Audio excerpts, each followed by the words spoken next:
Nós vamos para a entrevista aqui no Show da Cidade. Show da Cidade, entrevista. Segurança no trabalho. Esse é o tema da nossa entrevista de hoje aqui na Liberdade. Para conversarmos sobre justamente o tema, estamos recebendo aqui o Paulo Pessoa, que é presidente do Sindicato dos Técnicos de Segurança do Trabalho em Pernambuco, funcionário da CONAB e advogado, e vice-presidente e diretor da subsede Agreste, o José Lopes da Silva, também é professor de cursos técnicos em segurança do trabalho. Cumprimentar aqui os nossos entrevistados de hoje. Paulo Pessoa, obrigado pela participação. Presidente, seja bem-vindo ao programa Show da Cidade. Bom dia. Bom dia, nós é quem agradecemos à Rádio Liberdade pela oportunidade e agradecemos também de antemão aos ouvintes da Liberdade, que é quem faz a força dessa rádio em Caruaru. Estamos prontos aqui para discutir sobre segurança e medicina no trabalho, que é a proteção à vida do trabalhador, que muitas vezes o trabalhador sai de casa e não sabe se volta devido ao que acontece, os acidentes no dia a dia do trabalho. Perfeito. José Lopes, também seja bem-vindo aqui ao programa Show da Cidade. Prazer recebê-lo. Muito bom dia. Bom dia aos ouvintes da Rádio Liberdade. Para mim é um prazer estar aqui com vocês e vamos discutir nesta manhã, né, sobre segurança do trabalho. Verdade. E a prevenção, com certeza, para esses casos de acidente do trabalho, é a única e eficaz maneira de evitar que os acidentes aconteçam. Prevenir, seguir as regras, seguir as dicas. Inclusive, na última semana, nós recebemos aqui mesmo no Show da Cidade, né, pessoal do CREA, que é uma outra área, que é uma área afim, mas que se aproxima um pouco, porque até o representante do CREA lembrava o seguinte: se a gente vê alguma coisa errada, a gente tem que fazer a denúncia. A gente tem que fazer a denúncia ao Ministério do Trabalho, se for o caso. Não é a nossa área, mas se a gente perceber que o negócio está tão gritante, a gente tem que fazer denúncia. E aqui ele estava se referindo à área de construção civil. Mas a segurança do trabalho não é só para a construção civil. São várias e várias situações. Mas enfim, como é que está a situação do nosso Estado? O que é que a gente pode apresentar? Os números são favoráveis? Os números ainda no Estado não são os melhores? Como é a situação no Estado, presidente? A situação do Estado, aqui atualmente a gente tem aproximadamente uns 12 a 13 mil técnicos em atividade, né? Em formato tem muitos, porque hoje já estão formando muitos profissionais, mas a questão da segurança do trabalho, a gente tem a dificuldade, uma das maiores o MPE, Ministério do Trabalho e Emprego, que seu quadro é reduzido e não vem a contento fazendo as fiscalizações. Como o locutor falou bem, não é só dos profissionais de segurança, não é só do MPE, do Ministério do Trabalho e Emprego, não é só das empresas a responsabilidade não. Dentro da segurança do trabalho, cada um cuida de todos. Porque nós temos uma questão social a nível de Brasil e de Pernambuco, que quando morre um trabalhador, quem paga essa cota é toda a sociedade. Verdade. E em Caruaru, José Lopes, a gente tem algum indicativo, a gente tem algum dado estatístico sobre aqui a situação da nossa cidade? Aqui em Caruaru Caruaru e região. Caruaru e região, né? O grande problemático que tem aqui de segurança do trabalho, prevenção de segurança do trabalho aqui em Caruaru é mais a parte de construção civil, como você falou, né? Porque é uma parte, você sabe que a construção civil é uma parte mais vulnerável, porque existem várias construções, né? Temos vários trabalhadores trabalhando e quase sempre a mão de obra da construção civil não é aquela mão de obra bem qualificada, né? São pessoas que vêm de outros patamares de profissão para trabalhar na construção civil. E os acidentes, muitas vezes por falta de conhecimento até do próprio trabalhador e negligência do corpo técnico de segurança do trabalho da própria construção civil. Então os dados estatísticos em Caruaru, graças a Deus, a gente acompanha, está sempre acompanhando a reportagem, e vê que os dados estatísticos de Caruaru com relação à construção civil são poucos ainda. Por quê? Porque também a região é pequena, né? Também vamos levar em conta que a região de Caruaru é uma região pequena. E existe, como eu falei, existem várias construções civis. As indústrias que tem aqui em Caruaru são bem aparelhadas, as indústrias que tem aqui em Caruaru, graças a Deus, né? Eu já passei por algumas aqui em Caruaru. E essa preocupação com a segurança do trabalho nas indústrias tem mais eficácia, né? Com relação à construção civil, na construção civil, você observa porque o mundo de construção civil é muito longo e os canteiros de obras são vários, né? E quase sempre a quantidade de técnicos de segurança do trabalho nessas áreas são pequenas. Infelizmente ainda é pequena, né? É justamente a nossa grande luta como sindicalista de segurança do trabalho é justamente isso. É aumentar essa quantidade de técnicos de segurança do trabalho nessas áreas, né? Principalmente nas áreas de segurança de construção civil. As grandes empresas, as construtoras e tal, elas têm a obrigação de contratar e de trazer, até porque a legislação obriga a isso.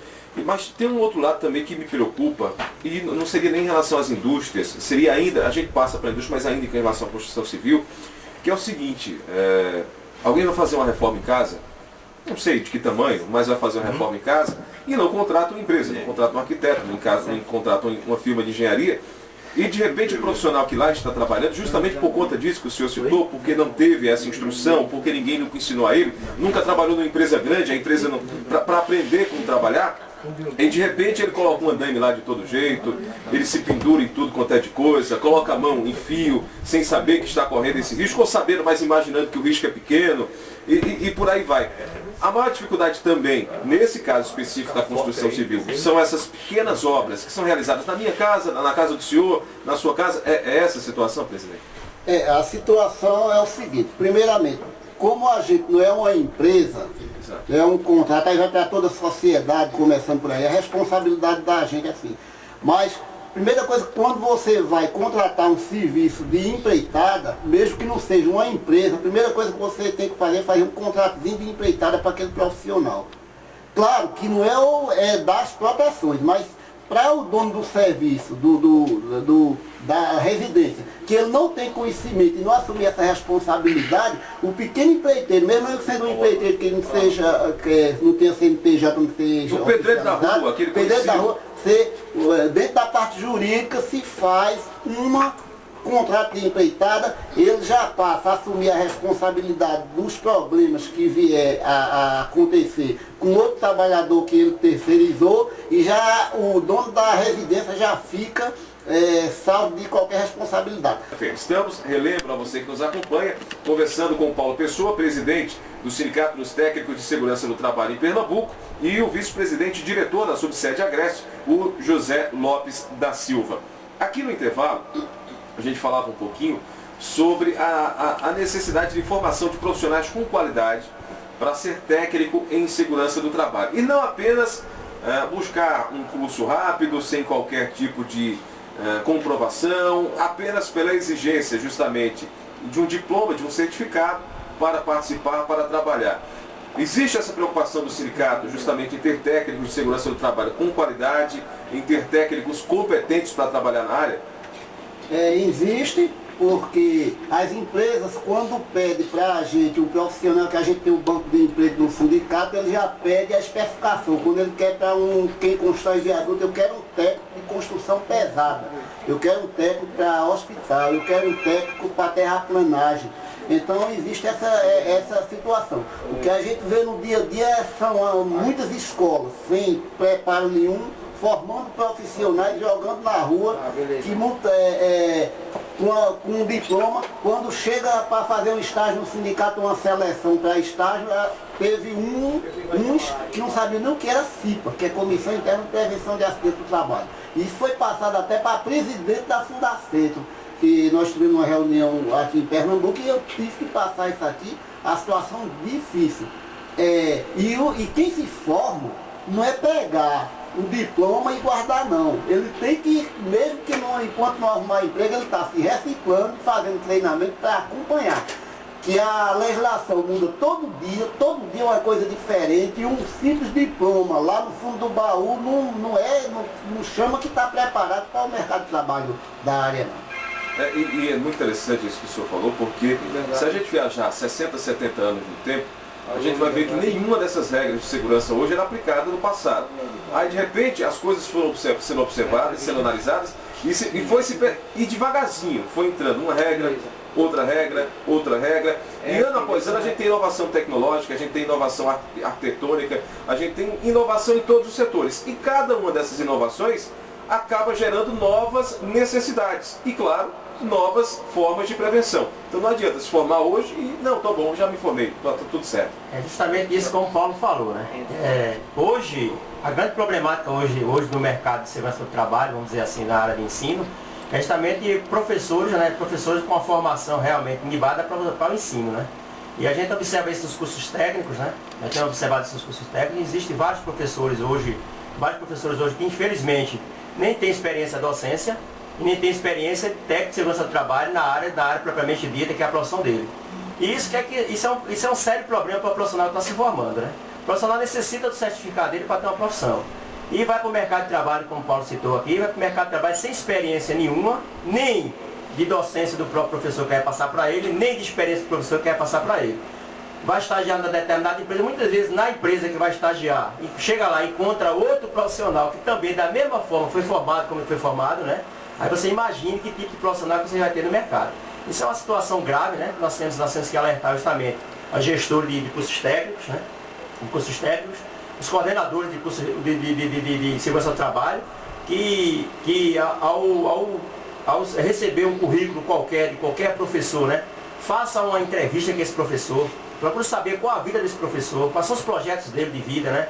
Por onde foi que ele passou, qual a experiência que ele tem de vida, para saber se verdadeiramente ele está qualificado a formar um técnico de segurança do trabalho, porque, como foi falado aqui anteriormente, a profissão de segurança do trabalho é uma profissão nobre e uma profissão de risco, uma profissão que você vai lidar com vidas humanas, né?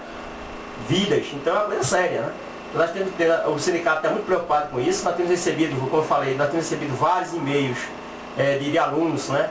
Muitas vezes se queixando de determinados professores, né, da escola. Quero frisar bem que todos os cursos que nós temos aqui em Caruaru, a maioria dos cursos que nós temos aqui técnicos, são cursos de primeira monta, são cursos bem estruturados, né? A grande problemática que nós estamos vendo de tudo isso é justamente no corpo docente dos cursos, né? Tem que se fazer uma reavaliação sobre isso e os gestores têm a maior preocupação com relação aos profissionais que vão mencionar nesses cursos. Do Edivaldo, e vou guardar aqui para perguntar essa questão também de Caldeiras, porque a gente tem situações complexas aqui na cidade. Mas deixa eu voltar para essa questão dos cursos que os senhores estavam falando agora. Como é que um aluno, como é que aquele que vai buscar essa capacitação, ele pode buscar informações sobre esses professores, ele pode buscar o sindicato para dizer, olha, isso aqui está errado, estou achando que não está correto. Qual é o caminho a trilhar quando ele percebe que onde ele está buscando conhecimento, ele não está encontrando o que deveria ser o correto? O caminho é muito simples, né? Você ao chegar em qualquer curso desse que você pretender, né, ser técnico de segurança do trabalho, você após procurar saber informação sobre o curso, né? Saber primeiramente a credibilidade da escola, né? A escola tem credibilidade, reconhecida pelo MEC, né? E em seguida procurar saber do corpo docente dessa escola, com a coordenação pedagógica da escola ou o gestor da escola, para saber quem são os professores daquela escola, a formação técnica daqueles professores, isso é importante para os alunos saberem disso, né? Solicitar antes de fazer a matrícula, né? Solicitar de gestores a qualificação e a formação daqueles professores daquele curso, para saber se verdadeiramente está dando os parâmetros que ele está buscando. O que acontece é justamente o inverso. O aluno chega no curso A, curso B ou curso C, né?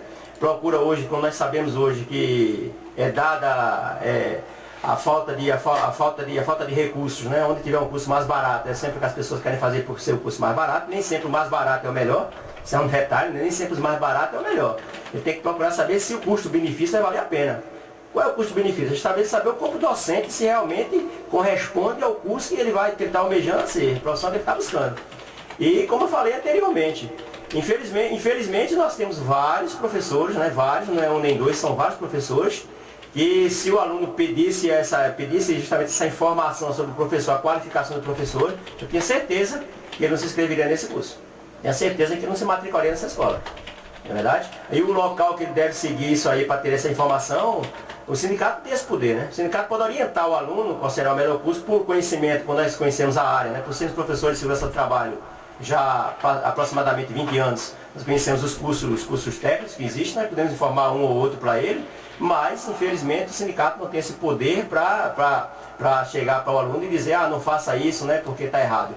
O questionamento é, quem tem esse poder é o MEC, né? O MEC que deveria fazer o quê? Fazer uma fiscalização também, aquela mesma coisa do órgão, né? Fiscalizador. O MEC deveria fiscalizar os cursos técnicos para saber o quê? Para saber a formação desses professores, se os professores estavam realmente preparados e qualificados para ensinar esses cursos. Perfeito. E o mercado de trabalho, como é que é? Porque tem curso sendo aberto. E quando se abre um curso, teoricamente é porque o mercado de trabalho está recebendo profissionais. Como é que está o mercado de trabalho para a área de técnico em segurança? O mercado de trabalho, ele está estável, mas não é aquela mil maravilha que a gente nota que as escolas, muitas, não são todas, Sim. mas a maioria aí vem como caça-níquel. Pega o trabalhador para formar e jogar de todo jeito e passa a falsa ideia ao aluno que é um curso fácil e que se vai ganhar sem fazer nada, que não é a realidade. Só a empresa, para contratar, ela só contrata obrigado. E ela precisa de uma empresa que tem nome, que ela quer ter responsabilidade, ela não vai contratar quem vai dar proteção ao trabalhador dela no canteiro de obra ou no campo ou na indústria, ou no serviço. Né? E não é fácil não. O que está acontecendo aqui em Pernambuco? Se houve projeto da área de SUAP, a construção está vindo, certo? Impor aqui para o estado de Pernambuco, só que não melhorou a condição de emprego da gente na área de segurança de trabalho. Você pergunta por quê? O cidadão pode perguntar por que qualificação do técnico. Eu faço as homologações pelo sindicato em Pernambuco e observo que muitos técnicos, com uma empresa de nome, uma empresa que vem do sul, ele já está trazendo o profissional dele e eu questionamos, o sindicato questionou o porquê. Porque o que interessa é crescer Pernambuco, mas crescer a mão de obra. Não está qualificado, eles não estão preparados e eu fiz uma construtora aí, 10 profissionais que eu fiz homologações, todos, a maioria era da Bahia, e profissionais com nome no mercado de técnico de segurança com 10, 15 anos na atividade. Então não está ajudando o meu pessoal. E tem muitos alunos que estão saindo da escola sem telefonar para a gente, ele vai telefonar, está frustrado porque prometeram milagres e ele está com... fora do mercado de trabalho, tem uns que nem o curso de estágio conseguiu arrumar e perdeu o curso. Porque o estágio tem que ser obrigatório. O estágio é obrigatório, agora já tem nova forma do MEC, que dizendo à escola que não precisa fazer estágio, o que está acontecendo? Eu como empresário não quero, porque os 6 meses o estágio curricular, ele serve como um mínimo de experiência. Aí o pobre do aluno que está indo para essas escolas, que não tem estágio, ele está ficando à mercê, não quer. A empresa não quer porque ele não tem mesmo sentido de experiência. E a primeira coisa que a gente pede numa solicitação de emprego, a empresa diz, eu quero tantos meses de experiência, pelo menos 6 meses. E esses 6 meses seria o currículo, seria o estágio curricular, que muitas escolas estão pegando o dinheiro dos alunos, dos pais de alunos, muitos que preparando, querendo ver o futuro dos filhos, aí paga de onde não tem recursos, tira do orçamento familiar para formar o filho, quando chega lá o filho fica sem.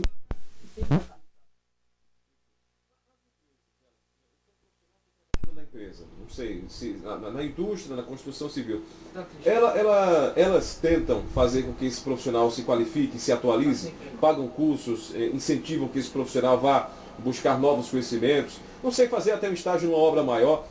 As empresas se preocupam com isso ou não? Para falar a verdade, as empresas que têm compromisso com segurança, né? As empresas que fazem gestão de segurança, sim. Né? As empresas de porte que têm compromisso com segurança, fazem gestão de segurança, sim. Ela qualifica seus funcionários, né? Qualifica seus técnicos de segurança do trabalho, na verdade, dando cursos, buscando experiência em outras áreas, né? Qualificando ele. Mas, infelizmente, vamos dizer assim, que 70% a 80% das empresas hoje no estado de Pernambuco não faz esse tipo de trabalho. Porque o técnico de segurança do trabalho entra numa determinada empresa e mal tem tempo para fazer o trabalho dele. O que acontece justamente é isso. Dada uma legislação que nós temos justamente das normas, né? Porque das normas. A culpa de tudo isso parte logo das normas. Né? Que hoje, pela legislação, nós temos, uma empresa hoje para ter um técnico de segurança do trabalho tem que ter no mínimo 100 pessoas. 100 pessoas. Se isso a empresa for um risco 4, acima de 50 pessoas. Isso é raro, né? Porque você veja que um trabalhador tomar conta de 100 já não é grande coisa, né? O trabalhador tomar conta de 100. E a norma diz que de 100 a 250 só um trabalhador. E você tem um técnico de segurança do trabalho para tomar conta de uma empresa com 220, 230 trabalhadores, hoje é meio complicado, meio complexo. Quando a empresa não investe nesse trabalho, nesse técnico de segurança do trabalho, né? Porque ela disse, eu não sou obrigado, então não faz problema nenhum. Quando a fiscalização chega, o prejuízo é maior e pode até fechar a empresa. Esse é o grande problema justamente das empresas hoje, é esse, como o Paulo falou, né? Um programa simples que é uma CIPA, né? Que é a Comissão de Prevenção de Acidente, que a legislação obriga a ter de qualquer jeito, né? Não por ter necessariamente um corpo de CIPA formado, mas como o Paulo falou, se tem menos de 20 funcionários, ele tem que ter um designado na empresa para responder por aquela comissão. Agora analise o fato. A empresa tem 19 funcionários, dos quais nunca ouviram falar de segurança do trabalho, não é verdade? E pela legislação, o proprietário, o empregador é obrigado a designar designar uma pessoa para ficar responsável por essa área de segurança do trabalho.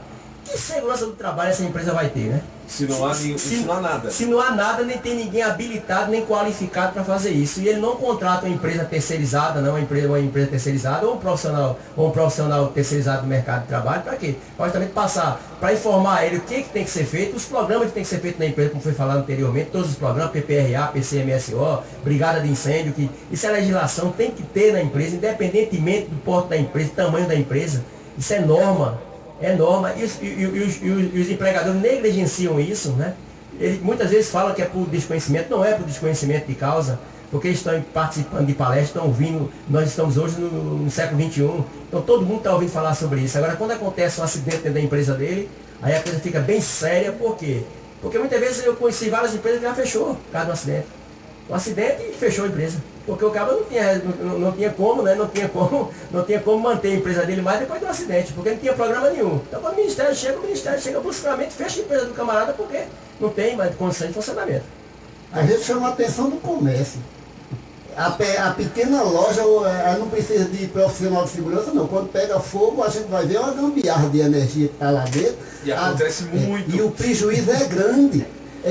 A gente fez até com o sindicato recentemente em Recife, foi um convênio que eu não coloquei para funcionar ainda junto com a Federação do Comércio, Josias Albuquerque, doutor Josias Albuquerque. O sentido é de levar para o comércio, essas pequenas lojas, um convênio junto com a gente do sindicato para colocar pelo menos um estagiário de segurança instruído pelo sindicato, para ajudar esses lojistas. Porque quando pega fogo, muitas vezes todo mundo faz uma loja, lá o dono da loja não sabe o que é um fio bitola, não sabe qual é a capacidade de energia. Não, vai ligando. Vai ligando. Não sabe o que é um balanço de rede, que muitas vezes não está preparado para isso aí. Aí tem um fio bitola que aguenta, vamos supor, 2.500 watts, ele bota 3.000, pega fogo do dia para a noite, além de acabar com a loja dele e o patrimônio da família, aí ainda atinge outras pessoas nas proximidades. E a gente está, o sindicato aqui, o Lopes está à disposição na regional,